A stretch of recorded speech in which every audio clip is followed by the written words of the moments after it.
the chairman of the House Judiciary Committee, Congressman Jim Jordan, joins me now. Congressman, what do we know now that we didn't know before? I know you've been on this stuff for quite a while. Well, is it just confirmation of everything we knew? Yeah, it is. It certainly is. And I do think when President Trump referenced President Obama, he was pointing to what I think is a key date, December 9th, 2016. So remember, they spied on his campaign. They tried to undermine his campaign. Never in American history have you had the intelligence community spy on one of the major political parties' presidential candidates' campaign. They did that. That didn't work. President Trump wins. And so now it's between Election Day and Inauguration Day, and they're figuring out what to do. They have this meeting on December 9th in the Oval Office. All the key players are there. Comey, Clapper, Brennan, McCabe, Lynch, you name it. The whole team is there. And it's at this meeting where it looks like President Obama decided we're not going to accept the intelligence community assessment that President Trump and Russia had no collusion, that the Russians didn't interfere with the election. We're not going to accept that. We're going to hold that.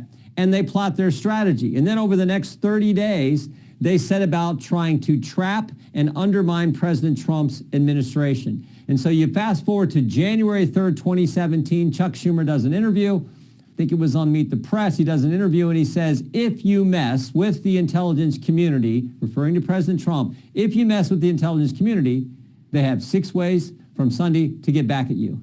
And the first question is, why is the leader of the Democrat Party in the Senate saying something like that? Like, what the government's going to get back at the guy who's in charge of the government, the executive branch? But that's what he says. 3 days later, the plan that was, I think, hatched at that meeting on December 9th is carried out 3 days after Chuck Schumer makes his threat. Comey, Clapper, Brennan go to Trump Tower. They brief the president. President-elect Trump thinks this is the customary defensive briefing all incoming presidents are going to receive from the intelligence community. He has no idea they're setting him up or trying to set him up. And at that meeting, Comey tells the president about the dossier that the FBI had, the dossier that they knew was false. He tells President Trump about it because no one really covered it during the campaign. But now, if the FBI director is telling President Trump about it, well, Shazam, it must be important, and it's leaked to the press, and the press runs with it, and off we go to Mueller and everything else. So this is where it all began, and it was an effort to undermine the elected president of the United States. And so Tulsi has done, I think, exactly the right thing. She's giving the documents that support that entire narrative, which I always believe is what happened. Congressman, can people actually go down for this? And I understand you are not Pam Bondi, you're not the AG, you don't have the power to do this. But you hear the same things I hear. People are tired of government people never going down for committing crimes. If you take your position as the head of the FBI, head of the CIA, and you choose to politic with that, just me speaking, in my mind, you should spend the rest of your life in prison. That's how bad that crime is, to take such a sacred organization and use it for the Democrat Party. That's just, it's evil on a whole new level. But I'm also not naive, and I don't want to sit and promise people Barack Obama is going to be in an orange jumpsuit. Who goes down? Anybody?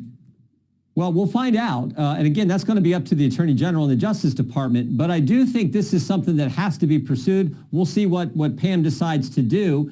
First, gather the evidence, do the investigation. I think you have a lot. That's why the Director of National Intelligence turned that information over to the Justice Department. I do think it's important for we as Republicans, we as people who love this country, the greatest country ever, not be vengeful, but also say, look, accountability is important. And I do think what I just described, I believe that happened just as sure as I'm talking to you, Jesse. What I described is wrong as wrong could be. And so I am all for the Justice Department using every means they can to go after these people and within the law, within what's fair, what's the right thing to do. But I do think they should do it. Now, there's a statute of limitations issue we'll have to deal with. Is it a conspiracy charge? Is it a lying to Congress? There's lots of things. But I do think it should be pursued to the fullest extent. That wasn't the only Get Trump hoax. We have Jack Smith. Honestly, Jack Smith is all but forgotten about now because that whole thing failed. But from what I understand, you guys might be poking around in that, are you? Yeah, we're talking to some of the people who were part of his team.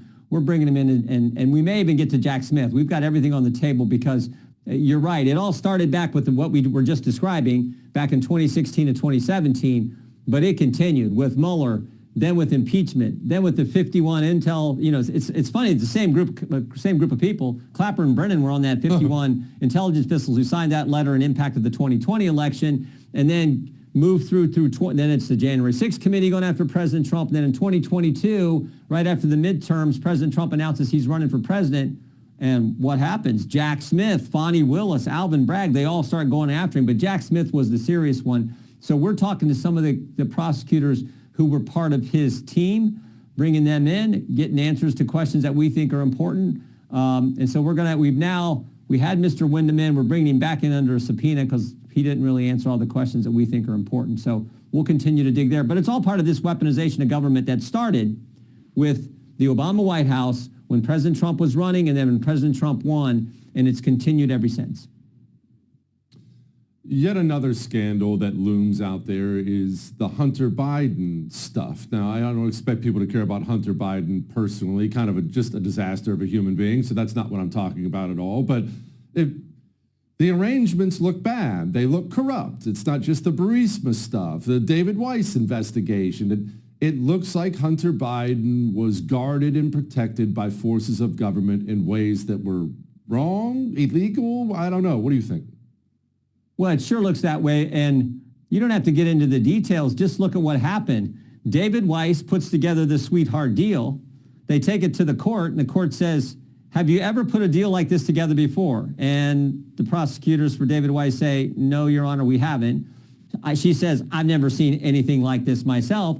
And they throw the sweetheart deal out. And then only then does David Weiss go to the Attorney General and say, now I need a special counsel, which meant the investigation was going to continue. We couldn't get answers all during that time when when Biden was still president and he was still planning to run for office. So I think that was all political.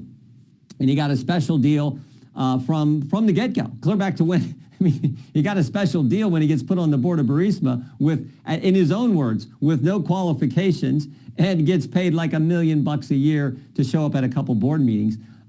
So yeah, I think he got special treatment the entire way through, and now he's out giving interviews and saying all kinds of swear words and criticizing Republicans. And I think he even said, if I were president, I would do X, Y, and Z. And the good news is I don't think he's ever going to be president.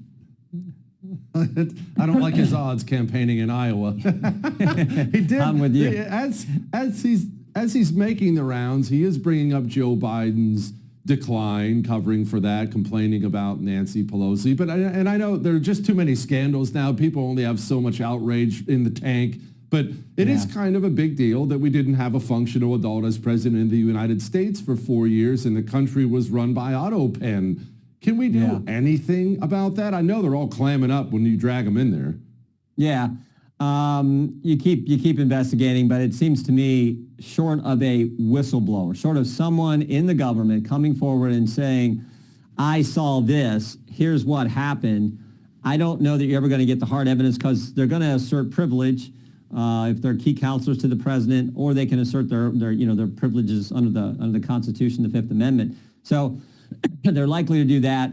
I think you're going to need a whistleblower, like we had with the Hunter Biden story. I mean, Mr. Shapley and Mr. Ziegler, who from the IRS who came forward, but for them, we probably don't know about any of this stuff with Hunter Biden.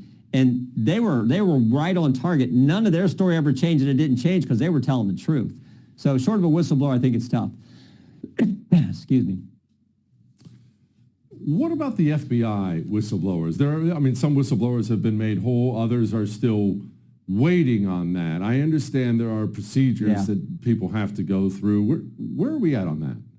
Marcus Allen has been, made whole is sort of subjective. He's got his back pay and everything else, but what they put him through, what they put Garrett O'Boyle through, and some of these other guys is just as wrong as it gets. I mean, literally, Garrett O'Boyle was, I remember this story.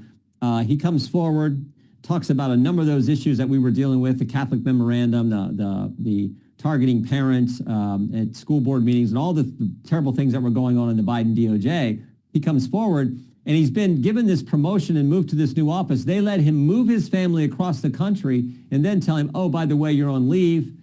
You're not going to get paid. You're not going to be able to get your stuff that was in store. I mean, the way they treated this guy. But Marcus Allen was another one who came forward. He's actually been made whole as far as back pay goes. But it just a testament to the Chris Wray FBI, just how bad the leadership was at that time.